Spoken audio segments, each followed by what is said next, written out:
Satu demi satu isu melibatkan nama selebriti mula jadi perhatian. Kali ini, Polis Daerah Seremban mengesahkan menerima satu laporan berkaitan kes penipuan melibatkan urusan penjualan tanah lot kurniaan yang sebenarnya tidak wujud. Kes itu didakwa menyebabkan kerugian sebanyak 1.5 juta ringgit. Lebih mengejutkan, ia dipercayai membabitkan seorang pelakon wanita bersama suaminya.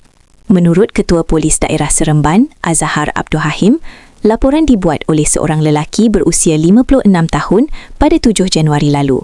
Lelaki itu mendakwa menjadi mangsa dalam urusan jual beli tanah kurniaan Negeri Sembilan yang rupanya tidak pernah wujud. Polis percaya wanita berkenaan bersama suaminya adalah suspek dalam kes tersebut. Bagaimanapun, setakat ini, pihak berkuasa menegaskan mereka tidak menerima sebarang laporan lain yang mengaitkan pelakon itu dengan kes penipuan barangan kosmetik seperti yang pernah dilaporkan sebelum ini. Siasatan masih berjalan.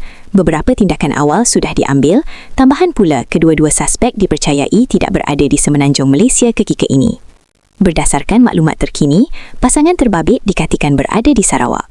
Apa yang lebih serius, kedua-duanya telah didaftarkan sebagai orang dikehendaki dan dimasukkan ke dalam senarai pemantauan khas Jabatan Imigrasi Malaysia bagi tujuan mengesan serta menahan mereka.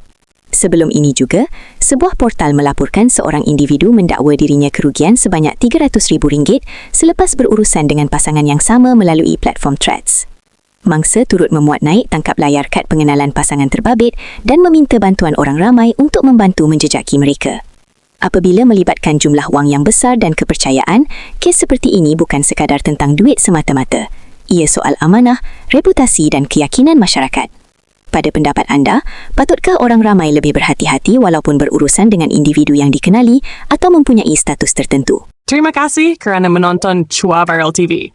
Jangan lupa like, komen dan subscribe untuk terus dapatkan update terkini tentang dunia hiburan Malaysia. Jumpa lagi di video seterusnya. Stay tuned untuk lebih banyak kisah sensasi.